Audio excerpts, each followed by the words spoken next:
ತಮ್ಮೆಲ್ಲರಿಗೂ ನಮಸ್ಕಾರ. ನಾನು ಪ್ರಧಾನಮಂತ್ರಿಗಳನ್ನ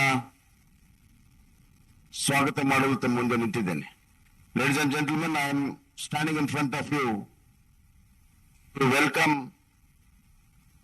the leader who has given new direction to the economic growth of our country.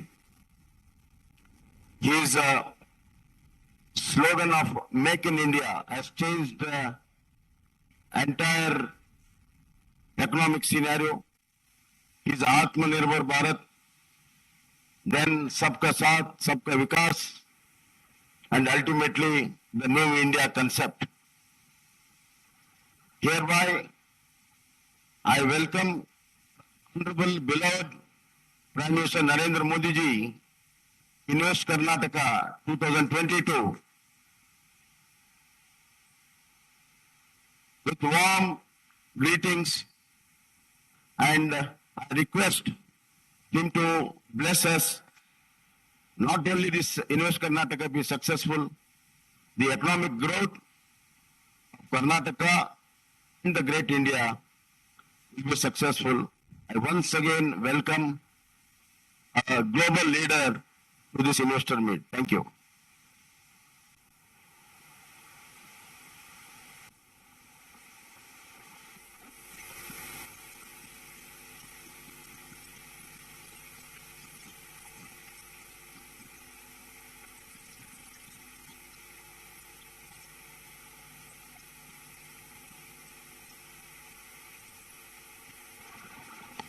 We heartily welcome the Honorable Prime Minister of India. We request the Honorable Prime Minister of India, Shri Narendra Modi ji, to kindly deliver the inaugural address. Ladies and gentlemen, please put your hands together to welcome the Honorable Prime Minister of India, Shri Narendra Modi ji.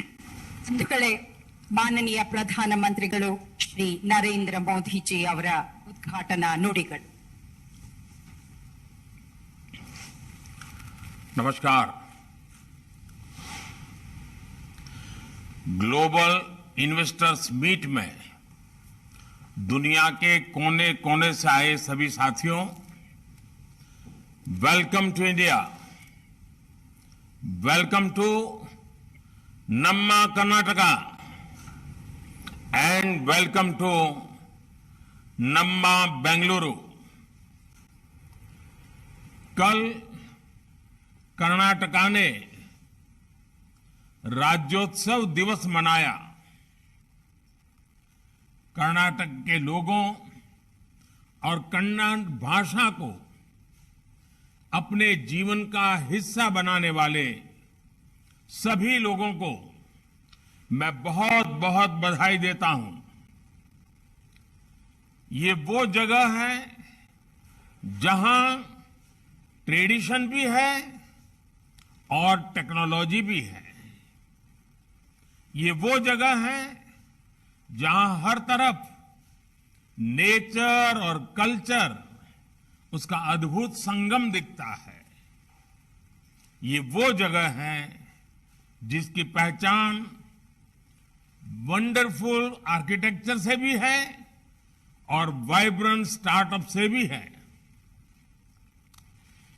जब भी talent और technology की बात आती है तो दिमाग में जो नाम सबसे पहले आता है वो है ब्रांड बेंगलुरु. और ये नाम सिर्फ भारत में नहीं बल्कि पूरी दुनिया में एस्टैब्लिश हो चुका है.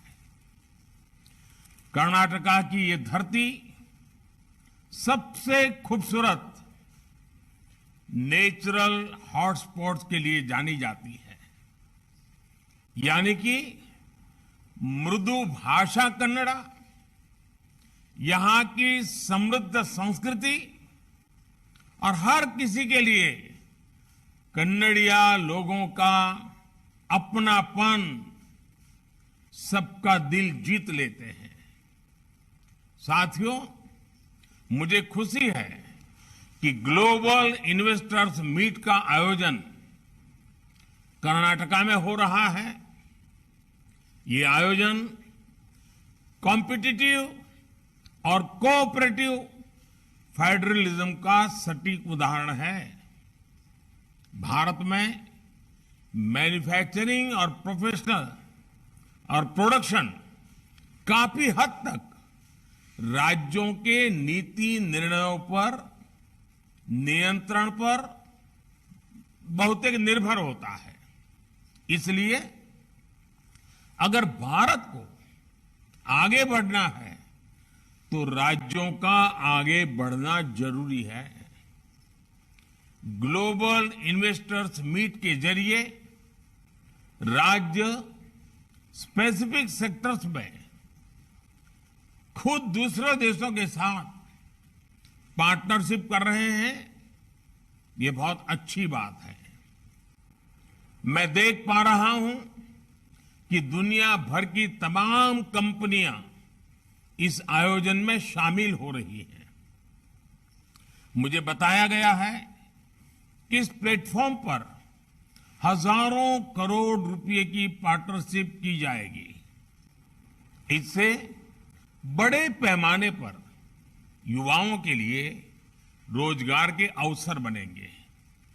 साथियों, 21वीं सदी में भारत आज जिस ऊंचाई पर है, वहां से अब उसे निरंतर आगे ही जाना है। पिछले वर्ष भारत ने करीब $84 बिलियन का रिकॉर्ड फॉरेन डायरेक्ट इन्वेस्टमेंट हासिल किया था। और आप भी जानते हैं कि नतीजे तब आ रहे हैं जब दुनिया कोविड वैश्विक महामारी के असर और युद्ध की परिस्थितियों से पूरी दुनिया जूझ रही है। हर तरफ अनिश्चितता का माहौल है। भारत में भी युद्ध और महामारी से बनी स्थितियों का विपरीत प्रभाव पड़ा ही है। बावजूद इसके आज पूरी दुनिया भारत की तरफ बहुत उम्मीद भरी नजरों से देख रही है। ये दौर इकोनॉमिक अनसर्टेनिटी का है, लेकिन तमाम देश एक बात को लेकर आश्वस्त है कि भारतीय अर्थव्यवस्था के फंडामेंटल्स मजबूत है। आज के इस फ्रेगमेंटेड दौर में भारत दुनिया के साथ जुड़कर और दुनिया के लिए काम करने पर जोर दे रहा है। इस दौर में सप्लाई चेन्स को ठप पड़ते देखा है, लेकिन इसी दौर में भारत हर जरूरतमंद को मेडिसिन और वैक्सीन सप्लाई करने का भरोसा दे रहा है। ये मार्केट फ्लक्चुएशन का दौर है, लेकिन 130 करोड़ भारतीयों की आकांक्षाएं हमारे घरेलू बाजार की मजबूती की गारंटी दे रही है। और सबसे अहम बात, ये भले ही ग्लोबल क्राइसिस का दौर है, लेकिन दुनिया भर के एक्सपर्ट्स, विश्लेषक और अर्थव्यवस्था के जानकार भारत को ब्राइट स्पॉट बता रहे हैं। और हम अपने फंडामेंटल्स पर लगातार काम कर रहे हैं ताकि भारत की अर्थव्यवस्था दिनों दिन और मजबूत हो। पिछले कुछ महीनों में भारत ने जितने फ्री ट्रेड डील्स किए हैं, उससे दुनिया को हमारी तैयारियों की झलक मिल चुकी है। साथियों, आज हम जिस मुकाम पर पहुंचे हैं, उसका सफर कहां से शुरू हुआ था, ये याद रखना जरूरी है। 9-10 साल पहले हमारा देश पॉलिसी लेवल पर की और उसी लेवल पर क्राइसिस से जूझ रहा था। देश को उस स्थिति से बाहर निकालने के लिए हमें अपनी अप्रोच बदलने की जरूरत थी। हमने इन्वेस्टर्स को रेड टेप के जाल में उलझाने के बजाय निवेश के लिए रेड कारपेट का माहौल बनाया। हमने नए नए उपजाऊ कानून बनाने के बजाय, उलझाने वाले कानून बनाने के बजाय उन्हें रेशनलाइज बनाया। हमने खुद बिजनेस चलाने के बजाय बिजनेस के लिए ग्राउंड तैयार किया ताकि दूसरे लोग आगे आ सके। हमने युवाओं को नियमों में जकड़ने के बजाय उन्हें अपनी क्षमताओं को और बढ़ाने का मौका दिया। साथियों, नए भारत का निर्माण बोल्ड रिफॉर्म्स, बिग इंफ्रास्ट्रक्चर और बेस्ट टैलेंट से ही संभव है। आज सरकार के हर स्फीयर में बोल्ड रिफॉर्म्स किए जा रहे हैं। इकोनॉमिक स्पेस में जीएसटी और आईबीसी जैसे रिफॉर्म्स किए गए। बैंकिंग सेक्टर में रिफॉर्म्स और स्ट्रांग मैक्रो इकोनॉमिक फंडामेंटल्स के जरिए अर्थव्यवस्था को मजबूत बनाया गया। इसी तरह यूपीआई जैसे कदमों के जरिए देश में डिजिटल रिवॉल्यूशन लाने की तैयारी की गई। हमने 1500 से ज्यादा आउटडेटेड कानूनों को खत्म किया। करीब 40,000 गैर जरूरी कंप्लायंसेस को रद्द कर दिया। ये हमने अनेकों प्रावधानों को डीक्रिमिनलाइज भी किया। हमने कॉरपोरेट टैक्स की दरों को कम करने जैसे कदम उठाए हैं। साथ ही फेसलेस असेसमेंट जैसे सुधारों से ट्रांसपेरेंसी भी बढ़ाई है। भारत में एफडीआई के लिए नए सेक्टरों के दरवाजे खोले गए हैं। भारत में ड्रोन्स, जियो स्पेशल सेक्टर, स्पेस सेक्टर और यहां तक कि डिफेंस सेक्टर में इन्वेस्टमेंट्स को अभूतपूर्व बढ़ावा दिया जा रहा है। साथियों, रिफॉर्म्स के साथ साथ इंफ्रास्ट्रक्चर के क्षेत्र में भी भारत बहुत तेजी के साथ आगे बढ़ रहा है।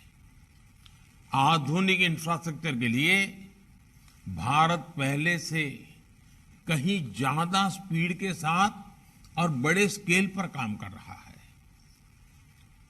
आप एयरपोर्ट्स का उदाहरण ले सकते हैं। पिछले 8 वर्षों में ऑपरेशनल एयरपोर्ट्स की संख्या दोगुनी हो चुकी है। करीब 70 एयरपोर्ट से बढ़कर अब 140 से ज्यादा एयरपोर्ट से उड़ान भरने लगे हैं और अभी कई और नए एयरपोर्ट्स भारत में बन रहे हैं। इसी तरह मेट्रो ट्रेन का दायरा 5 शहरों से बढ़कर 20 शहरों तक फैल चुका है। हाल ही में लॉन्च की गई नेशनल लॉजिस्टिक पॉलिसी विकास की रफ्तार को बढ़ाने में और मदद करेगी। साथियों, मैं इन्वेस्टर्स का ध्यान विशेष तौर पर पीएम गति शक्ति नेशनल मास्टर प्लान की तरफ आकर्षित करना चाहता हूं।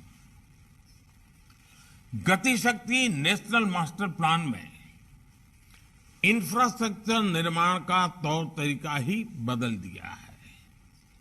अब जब किसी प्रोजेक्ट की योजना बनती है तो उसके 3 डायमेंशंस पर सबसे पहले ध्यान दिया जाता है। डेवलपिंग इंफ्रास्ट्रक्चर के साथ साथ एग्जिस्टिंग इंफ्रास्ट्रक्चर का मैप तैयार किया जाता है, फिर उसे पूरा करने के shortest and most effective route पर चर्चा की जाती है। इससे लास्ट माइल कनेक्टिविटी का उसके अंदर बहुत महत्व रखा जाता है, ख्याल रखा जाता है, और उस प्रोडक्ट्स या सर्विस को वर्ल्ड क्लास का बनाने पर जोर दिया जाता है। साथियों, आज जब दुनिया इंडस्ट्री 4.0 की तरफ बढ़ रही है, तो इस औद्योगिक क्रांति में भारतीय युवाओं की भूमिका और भारतीय युवाओं का टैलेंट देखकर दुनिया को आश्चर्य होता है, अजूबा लगता है, दुनिया दंग है। भारत के युवा बीते वर्षों में अपने यहां 100 से ज्यादा यूनिकॉर्न बना चुके हैं। भारत में 8 साल में 80,000 से ज्यादा स्टार्टअप्स बने हैं। आज भारत का हर सेक्टर युवा शक्ति की ताकत से आगे बढ़ रहा है। पिछले वर्ष भारत ने रिकॉर्ड एक्सपोर्ट किया है। कोविड के बाद जो हालात है, उसमें ये उपलब्धि बहुत महत्वपूर्ण हो जाती है। भारत के युवाओं की क्षमताओं का विस्तार करने के लिए हमने इंडियन एजुकेशन सिस्टम में भी अहम बदलाव किए हैं। बीते वर्षों में भारत में यूनिवर्सिटीज, टेक्नोलॉजी यूनिवर्सिटीज और मैनेजमेंट यूनिवर्सिटीज की संख्या में 50% की बढ़ोतरी हुई है। साथियों, इन्वेस्टमेंट और ह्यूमन कैपिटल पर फोकस करके ही विकास के ऊंचे लक्ष्यों को हासिल किया जा सकता है।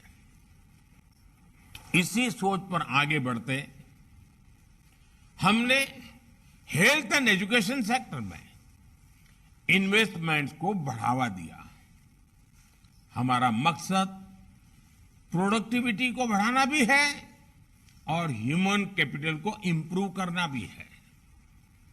आज एक तरफ हम दुनिया की सबसे बड़ी मैन्युफैक्चरिंग इंसेंटिव स्कीम से उसमें से एक को लागू कर रहे हैं, तो दूसरी तरफ दुनिया की सबसे बड़ी हेल्थ एश्योरेंस स्कीम भी की सुरक्षा भी दे रहे हैं। एक तरफ हमारे देश में एफडीआई में तेजी से बढ़ोतरी हो रही है, तो दूसरी तरफ मेडिकल कॉलेज और अस्पतालों की संख्या भी बढ़ रही है। एक तरफ हम बिजनेस के रास्ते में आने वाली रुकावटों को हटा रहे हैं, तो दूसरी तरफ 1.5 lakh health and wellness centre भी बना रहे हैं। एक तरफ हम देश भर में हाईवे का जाल बिछा रहे हैं, तो दूसरी तरफ लोगों को टॉयलेट और पीने का साफ पानी मुहैया कराने के मिशन से भी जुटे हैं। एक तरफ हम फ्यूचरिस्टिक इंफ्रास्ट्रक्चर जैसे मेट्रो, एयरपोर्ट और रेलवे स्टेशन बनाने में जुटे हैं, तो दूसरी तरफ हम हजारों स्मार्ट स्कूल भी बना रहे हैं। साथियों, रिन्यूएबल एनर्जी के क्षेत्र में आज भारत ने जो मुकाम हासिल किया है, वो पूरी दुनिया के लिए मिसाल है। पिछले 8 वर्षों में देश की रिन्यूएबल एनर्जी की क्षमता 3 गुनी बढ़ी है और सोलर एनर्जी की क्षमता में 20 गुना बढ़ोतरी हुई है। ग्रीन ग्रोथ और सस्टेनेबल एनर्जी की दिशा में उठाए गए हमारे कदमों ने ज्यादा से ज्यादा निवेशकों को आकर्षित किया है, जो अपनी लागत का रिटर्न चाहते हैं और इस धरती के प्रति अपनी रिस्पॉन्सिबिलिटी भी निभाना चाहते हैं। वो आज भारत की तरफ उम्मीद से देख रहे हैं। साथियों, आज कर्नाटका के साथ एक और विशेषता जुड़ी हुई है।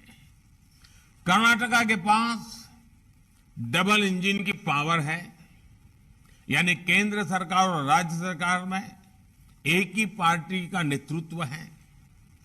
ये भी एक वजह है कि कर्नाटका कई क्षेत्रों में सबसे तेज गति से विकास कर रहा है। ईज ऑफ डूइंग बिजनेस में कर्नाटका लगातार टॉप रैंकर्स में अपनी जगह बनाए हुए है। यही वजह है कि एफडीआई के लिहाज में कर्नाटका का नाम टॉप राज्यों की लिस्ट में शामिल है। फॉर्च्यून 500 कंपनीज में से 400 कर्नाटका में ही है। भारत के 100+ यूनिकॉर्न में से 40 से ज्यादा कर्नाटका में ही है। कर्नाटका की गिनती आज दुनिया के लार्जेस्ट टेक्नोलॉजी क्लस्टर के तौर पर हो रही है। यहां कर्नाटका में इंडस्ट्री से लेकर इंफॉर्मेशन टेक्नोलॉजी तक, फिनटेक से लेकर बायोटेक तक, स्टार्टअप से लेकर सस्टेनेबल एनर्जी तक, हर क्षेत्र में विकास की नई गाथा लिखी जा रही है। विकास के कुछ आंकड़े तो ऐसे हैं कि कर्नाटका सिर्फ भारत के दूसरे राज्यों को ही नहीं बल्कि कुछ देशों को भी चुनौती दे रहा है। आज भारत नेशनल सेमीकंडक्टर मिशन के साथ मैन्युफैक्चरिंग डोमेन के नए फेज में प्रवेश कर चुका है। इसमें कर्नाटक की भूमिका बहुत अहम है। चिप डिजाइन और मैन्युफैक्चरिंग को यहां का टेक इकोसिस्टम नई ऊंचाई पर ले जाएगा। साथियों, आप जानते हैं कि एक इन्वेस्टर मीडियम टर्म मिशन और लॉन्ग टर्म विजन के साथ आगे बढ़ता है, और भारत के पास एक इंस्पिरेशनल लॉन्ग टर्म विजन भी है। नैनो यूरिया हो, हाइड्रोजन एनर्जी हो, ग्रीन अमोनिया हो, कोल गैसिफिकेशन हो या फिर स्पेस सैटेलाइट्स, आज भारत अपने विकास से विश्व के विकास के मंत्र के साथ आगे बढ़ रहा है। ये भारत का अमृत काल है। आजादी के अमृत महोत्सव पर देश की जनता नए भारत के निर्माण का संकल्प लेकर बढ़ रही है। इसमें और हमने 2047 तक विकसित भारत बनाने का लक्ष्य तय किया है। इसके लिए ये बहुत जरूरी है कि आपका इन्वेस्टमेंट और भारत का इंस्पिरेशन एक साथ जुड़ जाए, क्योंकि इंक्लूसिव, डेमोक्रेटिक और स्ट्रांग इंडिया का विकास दुनिया के विकास को गति देगा।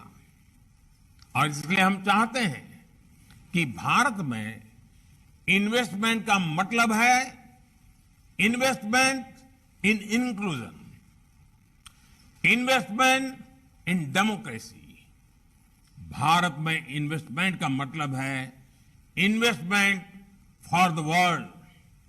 भारत में इन्वेस्टमेंट का मतलब है investment for a better planet. Bharat में इन्वेस्टमेंट का मतलब है investment for a clean safer planet. आइए हम मिलकर करोड़ों करोड़ों लोगों का जीवन बदलने का लक्ष्य लेकर आगे बढ़े। इस आयोजन से जुड़ने वाले सभी लोगों को मेरी ओर से बहुत बहुत शुभकामनाएं हैं।